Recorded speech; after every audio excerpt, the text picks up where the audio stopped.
Bonjour à tous, je suis Virgile et vous êtes sur TV Land dans l'émission Musique et moi. Le groupe que je reçois aujourd'hui est passionné de cuivre, merengue, bachata. Ils ont aujourd'hui 50 membres dans leur groupe.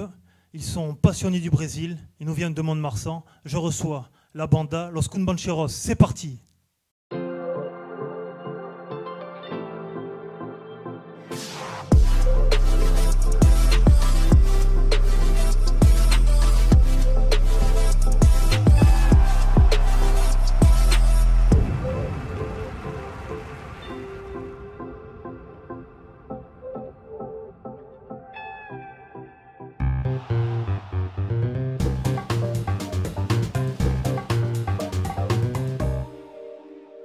Bonjour à tous, bonjour les Cumbancheros. Donc, j'espère que vous allez bien. Bonjour.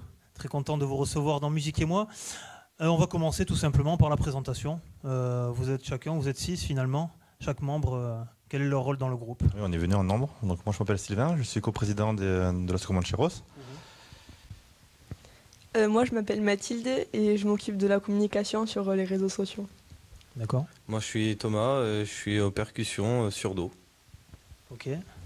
Marc, coprésident, et je suis saxophone au Cumbancheros. Carmen, je suis accompagnatrice du groupe. C'est notre maman. Elle ne veut pas le dire, mais c'est notre maman. Moi, je suis Nadège, je m'occupe de la section danse. D'accord, très bien. Oui, c'est assez varié. Et la maman a eu beaucoup d'enfants, pour le coup. Hein.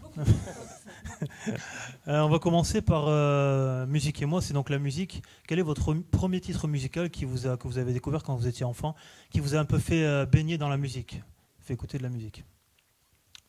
Qui veut commencer? Alors moi, c'était plutôt des génériques de dessins animés. Je suis née dans les années 80, et les Cités d'Or, choses comme ça, Goldorak, ça c'est... Voilà. Du classique. Classique, mais ça fonctionne. Pour ma part, c'était les Jackson 5. D'accord. J'étais plus sur du I Want You Back, ABC, la totale. Super, ouais. Moi c'est Aline de Christophe. D'accord, ah ouais, ok. C'est surprenant. Ouais.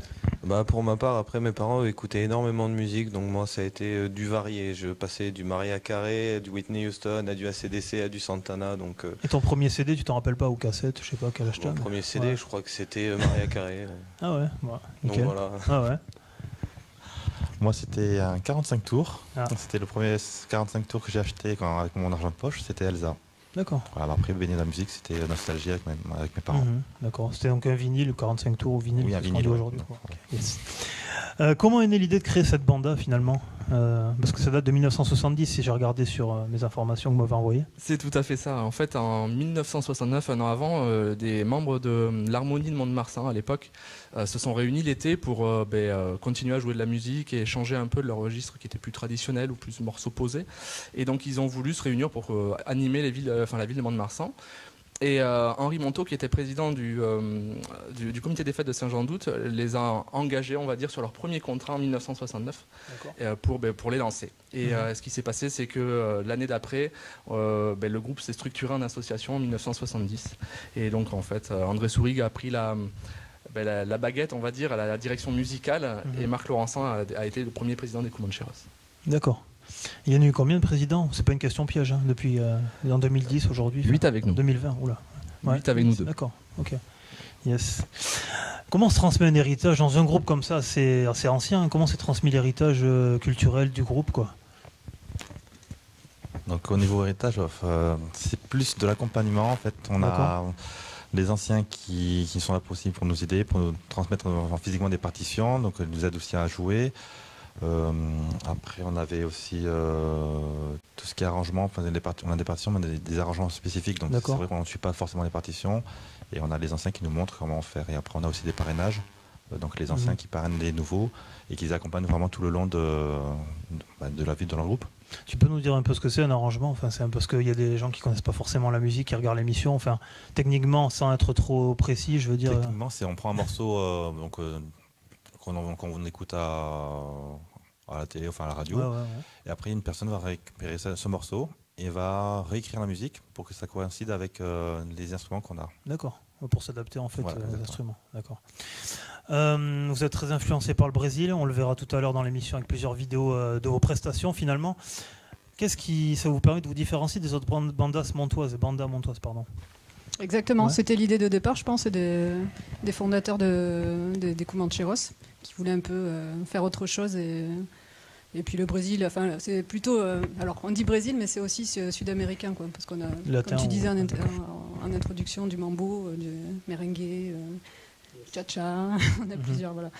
Donc c'est vrai qu'alors il y a beaucoup de morceaux brésiliens, mais voilà, c'est festif, ça change. D'accord. On va faire une première pause musicale puisque je pense que les téléspectateurs vont regarder un petit peu ce que vous faites. Ça serait un premier morceau qui s'appelle Another Star. C'est une reprise de quel titre? Je le connais, mais après, ouais, mais enfin voilà. Excuse-moi, Stevie Wonder, voilà. J'avais des carences, quoi.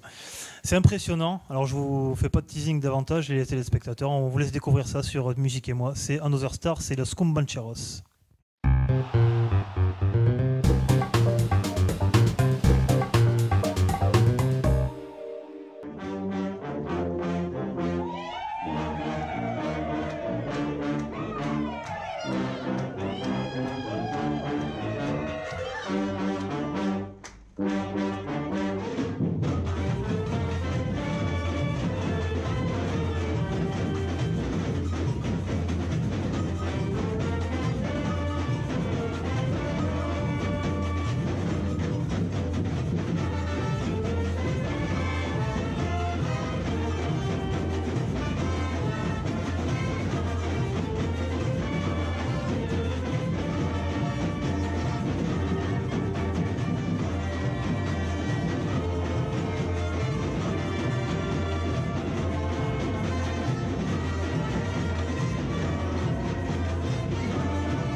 Retour sur le plateau de Musique et moi sur TV Land avec Los Cumbancheros. Cette première vidéo, je voudrais qu'on en parle un petit peu. Dans quel contexte, parce que c'était un concert finalement, vous l'avez réalisé. Quelle était l'ambiance à l'époque sur ce morceau?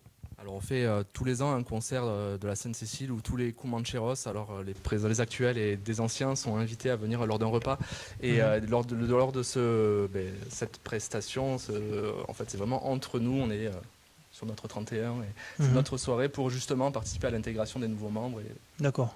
Donc c'est pas forcément limité à tous les membres de l'asso, il y a aussi peut-être leur famille, je sais pas. C'est ça, il y a les familles, il y a les accompagnateurs, les personnes qui nous donnent des coups de main dans l'année.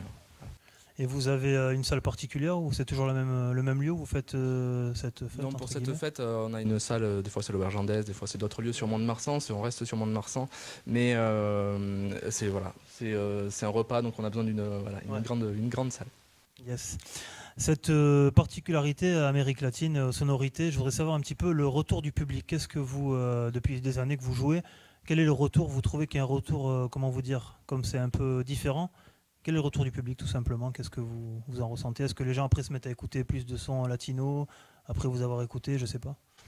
Nous, moi voilà, en tant que groupe, quand on se produit pendant les férias ou même pendant des concerts organisés, des anniversaires, des mariages, on a plutôt un retour positif, les gens redemandent toujours, aiment ce qu'on fait, viennent nous voir, c'est super, bravo, on adore ce que vous faites, vous apportez quelque chose de plus, et c'est vrai que nous, on apporte vraiment quelque chose, autre le fait brésilien, on apporte de la percussion vraiment propre de là-bas, de la danse.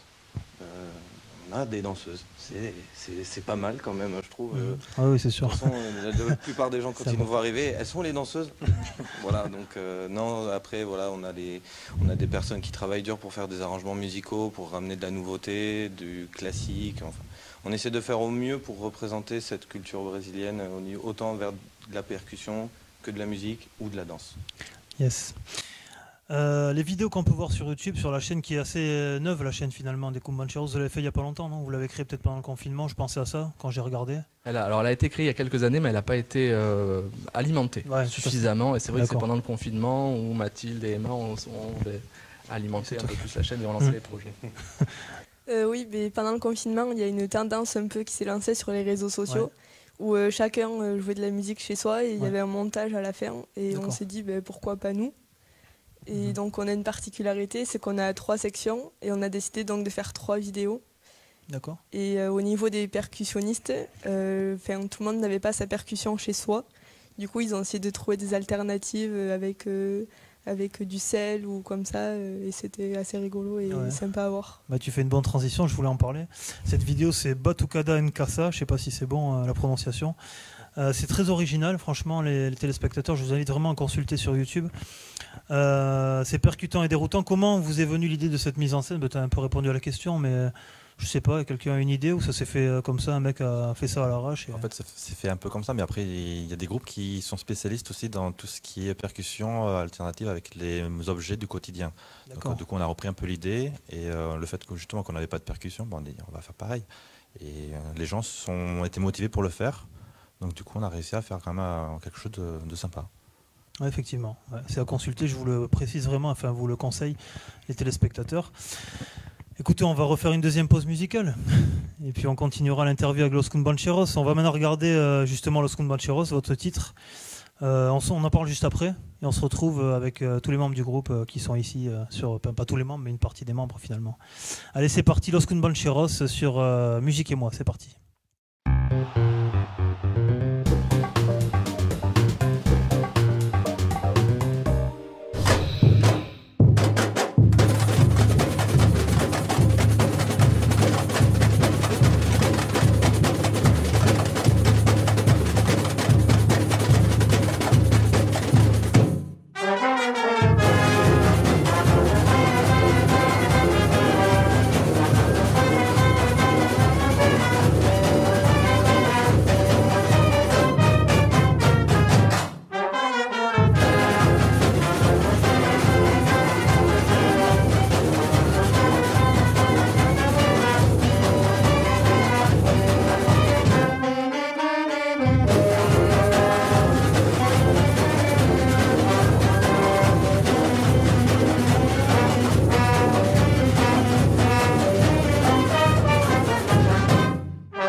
C'était Los Cumbancheros sur Musique et moi. Donc on continue avec l'interview. Je voulais un petit peu parler de cette vidéo. C'est un peu un teasing de vos prestations. C'est tout à fait ça en fait. C'est une vidéo promotionnelle qu'on a réalisée pour justement faire la promotion du groupe à travers la France et même plus loin. Et en fait, on a réalisé cette vidéo pendant les fêtes de la Madeleine, durant les 2 cavalcades il y a quelques années maintenant. Et ça a permis de faire des plans de nuit, des plans de journée, voir ce que ça apporte justement le groupe, les sourires, la diversité du groupe avec la musique, la percussion, les danseuses, et voilà, durant toutes les fêtes de la Madeleine. D'accord, nickel. Ben, on invite les spectateurs aussi pour les fêtes de la Madeleine, ceux qui ne connaissent pas, à venir, puisque bon, cette année finalement il n'y a pas eu, mais bon, voilà, on espère qu'en 2022 ça reviendra. 2021 même, c'est même mieux. Ah ouais. Donc on continue, je voulais un petit peu parler aussi de l'aspect reggaeton, vous savez, l'évolution de la musique latine. Est-ce que vous écoutez un peu de reggaeton? C'est une question comme ça qui me vient. Oui. Quels sont les artistes que vous aimez bien? Il y a Daddy Yankee, des choses comme ça. Est-ce que vous... Pour tout te dire, je ne vais pas savoir te citer des artistes, mais c'est le type de musique oui, que moi personnellement j'écoute. Ouais. Je pense que je ne suis pas la seule. C'est vrai que c'est monté en force au niveau tendance, le reggaeton, depuis quelques années. Est-ce qu'il y en a qui ont déjà voyagé en Amérique latine, justement? C'est une question aussi importante. Oui. Bah justement, on a fait un voyage au Brésil en 2008. Ouais, 2008. On avait réussi à organiser ça, ça a été un sacré périple. On est parti 2 semaines. Ouais. 2 semaines pour certains sont restés 2 semaines. Ouais. Donc on a fait une semaine à Rio et une semaine à Salvador.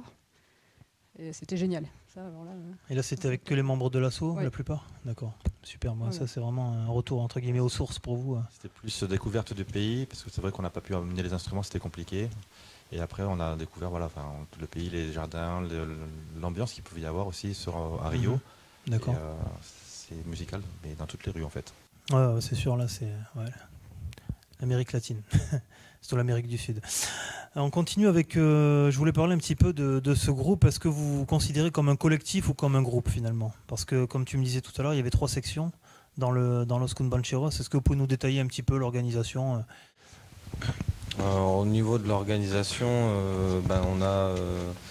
donc pour la percussion, on a eu pas mal de changements, mais là, on va dire qu'en ce moment, on a plusieurs gens qui travaillent dessus. Donc on a un chef en particulier qui s'appelle Raphaël, qui est maintenant sur Bordeaux, mais qui a été énormément aidé par Yannick Guillain, qui est ici sur Mont-de-Marsan, heureusement d'ailleurs. Il peut être épaulé aussi par Axel. Donc on pourrait dire 3 chefs au niveau de la percussion. Après on s'entraide tous ensemble. Au niveau de la musique, on a Florence qui est sur Bordeaux. Non, elle est Bordeaux ? Mont-de-Marsan, pardon. Elle est sur Mont-de-Marsan, qui s'occupe de toute l'harmonie. Donc, il y a eu des réécritures faites par elle et faites par d'autres chefs qui l'ont précédée. Au niveau de la danse, on a une Nadège. Ouais. Elles ont une Nadège suivie d'autres, et puis Nadège qui est revenue parmi nous, pour l'amour de la danse, bien sûr. Et non, après, au niveau du... Comment dire, on ne peut pas dire qu'on n'est pas un groupe, on n'est pas un collectif. Parce que voilà, on a tous un objectif, c'est de s'améliorer, parce qu'on vient tous... on n'est pas musicien de base, quoi. Moi, je suis arrivé, je savais rien faire, je jouais un peu de guitare, ouais, mais sans plus, quoi. Et donc, c'est l'apprentissage, le parrainage pour apprendre. Moi, j'ai appris auprès de Daniel Mascaron, qui est le précédent président, qui m'a donné cette flamme, et on va dire que cette flamme, elle est transmise dans une famille. C'est plus une famille, parce on évolue individuellement, mais on évolue aussi ensemble, et surtout ensemble. C'est ça qui nous amène loin et qui nous fait faire plein de choses. Si on n'était pas une famille, je pense que... c'est vraiment, je pense, c'est l'âme du groupe, parce qu'il y a plusieurs familles qui étaient au départ de la création. Les enfants ont suivi, maintenant peut-être les petits-enfants, on ne doit pas en être loin, je pense. Il y a eu des mariages entre... Voilà. C'est parti du quartier de Saint-Jean-d'Août, et... on gravite, voilà. Les anciens sont toujours là derrière. Il y a Henri Monteau qui était à l'origine, qui nous suit toujours, qui fait partie au conseil d'administration. Et dès qu'on a besoin, on sait que voilà, un tel ou un tel, on peut aller demander de l'aide sans problème. On n'est jamais seul. Est-ce qu'il y a, c'est une question complètement, je connais pas les bandas, voilà, par exemple, un chef d'orchestre, que tu parlais de chef tout à l'heure, est-ce que c'est pareil que dans un groupe de classique, je sais pas? On a Florence qui nous fait les répétitions, qui nous apprend à jouer les morceaux en semaine, on va dire. Mais lorsqu'on est dans la rue, lorsqu'on est en déambulation, Sylvain, ce chat, on appelle ça le sifflet ou le chef. Mais c'est la personne qui lance les morceaux au niveau de la musique. Et on a un chef en percussion et chef danseuse également, voilà, sur les prestations. D'accord, ok. Justement, les concerts, on en parlait, ça fait un peu partie de votre passion, puisque c'est difficile. Là, c'est vraiment les concerts. Vous, au niveau du groupe, il n'y a pas forcément de studio, on peut pas. Hein. Enfin, c'est très rare qu'il y ait du studio. Vous avez déjà fait du studio d'ailleurs? Des morceaux en studio, hein? On en a fait justement un pour la vidéo qu'on a vue précédemment. D'accord. Voilà, là, on l'a fait vraiment en studio. Enfin, studio. On l'a fait dans notre salle avec tout le matériel nécessaire pour faire l'enregistrement correct. Et donc, ouais, les concerts, je disais, c'est un peu votre ADN. Quel est le concert qui vous a le plus marqué, on va dire, et où il y avait énormément de ferveur de la part du public? La Madeleine. Classique. Après, on a fait un contrat, alors je ne sais plus quelle année c'était à Espalion, sur un concours de banda. Alors là, c'était très éprouvant, c'était sur 2 jours, dont une partie, on avait 1 heure de concert sur scène. Donc ce qu'on fait habituellement pas, on est plus un groupe de rue à déambuler et voir différents publics. Et là, 1 heure sur scène avec le même public, c'était compliqué, mais on avait la motivation de tous les musiciens, de tout le public.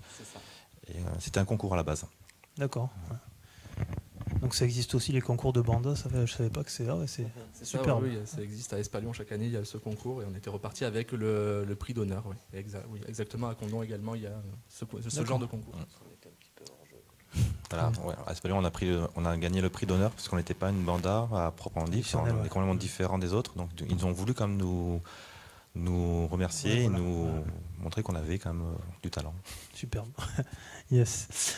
Comment ne pas évoquer Mundo Brasil, votre festival? Est-ce qu'on peut en parler? Ça fait quelques années déjà que c'est en place. Vous pouvez même nous dire depuis combien de temps que vous avez fait les éditions? Alors, on a commencé en 2010. Alors, c'était pour les 40 ans des Comancheros. C'était pour un anniversaire. Et donc, par le passé, ça ne se faisait pas. Ils faisaient des repas, les Comancheros. Ils faisaient des grandes soirées. Mais là, le festival a débarqué en 2010. Et ça a été un grand succès. C'était en plein cœur de ville de Mont-de-Marsan. Et ça a eu lieu pendant plusieurs années et c'est vrai que du coup parfois certaines années suivaient le festival ne pouvait pas avoir lieu, où il y a eu un changement, on est parti à Parc Jean Rameau par exemple sur Mont-de-Marsan et donc voilà, on a eu sur les dernières éditions, sur la dernière édition on avait relancé une grosse machine avec des très beaux concerts et c'est vrai que le jour J, le jour de Mundo Brasil, il y a eu une grosse tempête, notamment avec des scènes qui se sont envolées, des choses comme ça, et ce qui fait que ça a mis un peu de plomb dans l'aile au projet, on va dire, mais on lâche pas l'affaire et on a décidé de monter officiellement une section au Comancheros qui s'occupera de l'événementiel. Donc que ce soit de l'événementiel sur Mont-de-Marsan ou même, pourquoi pas pour les petits villages, organiser des événements brésiliens ou sud-américains pour les collectivités autour de chez nous, pourquoi pas. D'accord. Bon, bah, très bien. En tout cas, belle initiative de votre part. On espère que ça va perdurer encore plusieurs années. Et le public, pareil, beaucoup de ferveur sur ça. Enfin, il y a du retour des gens sur ce festival.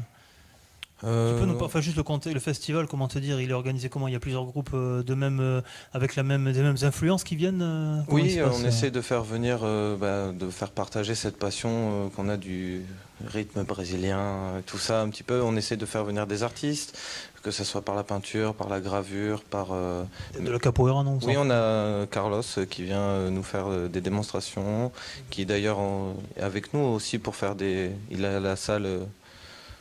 il a fait des cours sur Mont-de-Marsan. Donc si quelqu'un veut faire de la capoeira, on a quelqu'un. Non, on fait venir beaucoup de domaines, surtout de la musique. Mais des concerts. Des batucada qui viennent déambuler dans Mont-de-Marsan également. Ou après des groupes plus posés. On avait Rita Macedo au dernier concert qui est brésilienne, qui est venue faire une grande scène. Enfin, qui n'a pas pu faire la scène parce que justement elle s'était envolée. Mais qui a fait un très très beau concert sous un chapiteau et qui était excellent. Super. Okay. Donc on essaie de tous faire ça ensemble et on s'amuse bien et les gens nous redemandent chaque année, nous disent bon alors cette année vous recommencez, oui on aimerait bien recommencer, on va tout faire pour, et voilà c'est cette année-là où on a eu la tempête, où les gens étaient déçus, nous ont quand même donné leur soutien pour nous dire ah putain c'est dommage, on espère vous revoir vite, donc nous on essaie quand même de faire notre mieux et notre possible pour relancer cette belle machine qui nous tient à cœur. Donc quand on reviendra, je pense qu'on aura du monde avec nous. Bon, très bien. L'actualité pour vous, quelles sont les prochaines dates importantes pour Los Cumbancheros? Prochaine date, ça va être le forum les journées associatives de Mont-de-Marsan. Oui. Là où on aura un stand, on va essayer de communiquer pour arriver à recruter des musiciens, des percussions, des danses, des danseuses. Et, ou danseurs. Non. Donc voilà, ça c'est la prochaine grande date. Et après on a notre rentrée qui va arriver. On a réussi à reprendre quelques répétitions en plein air, donc grâce à la mairie de Mont-de-Marsan, qu'on a répété aux arènes, et également grâce à l'agglomération de Marsan, où on a fait des répétitions à la base de loisirs du Marsan. Ah ouais, d'accord, super. C'est mieux en plein air, pour le coup, là vous avez vachement d'espace et c'est vrai qu'il n'y a pas photo. C'est pratique en plein air, mais on est soumis à la météo. C'est le seul compliqué. Le seul le paramètre à prendre en compte, pour le coup. Très bien. Écoutez, là maintenant la traditionnelle rubrique Les bons plans sur Musique et moi. Donc on va partir pour les bons plans dans Musique et moi.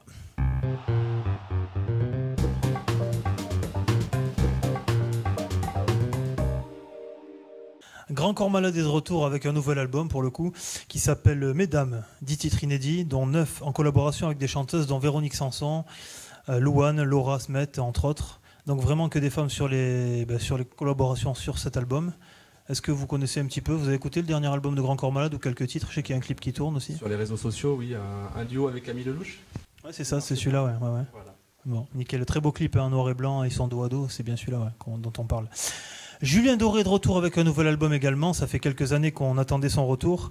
3 ans après son dernier album qui s'est écoulé à 1 million d'exemplaires quand même, c'est assez énorme. Il s'appellera Aimer cet album. Le premier single s'appelle La Fièvre et le clip est dispo. Dans son style bien particulier, Julien Doré est de retour. Un commentaire dessus aussi? C'est votre style? Vous écoutez un peu Julien Doré? Pas vraiment. Ok. On continue avec du rap. Leto est de retour. Enfin, il n'est pas de retour, c'est son premier album qui sort ces prochains jours, qui s'appelle Sans Visage. Alors en featuring, il y a des gros artistes rap de la scène française, Booba notamment, Niska, Lacrim, Nino. Le premier extrait, Paris c'est magique, c'est à découvrir. Ça s'appelle Leto et ça s'appelle Sans Visage. Et on peut évoquer rapidement aussi Metallica qui est de retour avec un nouvel album et aussi un album en live qui va sortir prochainement. Donc gros retour de Metallica, le titre c'est SEM2. Voilà. Est-ce que vous avez écouté dans votre jeunesse Metallica? C'est obligé. Thomas notamment. Ça t'a marqué. Ok, écoutez, on va conclure avec un dernier morceau à vous sur cette vidéo. Ça s'appelle Real in Rio. Est-ce que vous voulez nous commenter un petit peu ce morceau avant qu'on puisse passer la vidéo? Alors c'est le générique du film d'animation Rio des studios Pixar. Voilà. D'accord, beaucoup connaîtront. On a réécrit. C'était Aurélien Arjot qui avait réécrit ce morceau-là pour les Comancheros. D'accord, superbe. Alors on va découvrir tout ça. On vous remercie pour votre venue, pour le coup, très sympa que vous soyez venu. Merci à toi. Voilà. À très bientôt. On vous retrouvera sur scène, donc place de la mairie samedi. Voilà, c'est superbe. Allez, c'est parti. C'est Rio Real in Rio sur Musique et moi. À bientôt, à dans 2 semaines pour une nouvelle émission.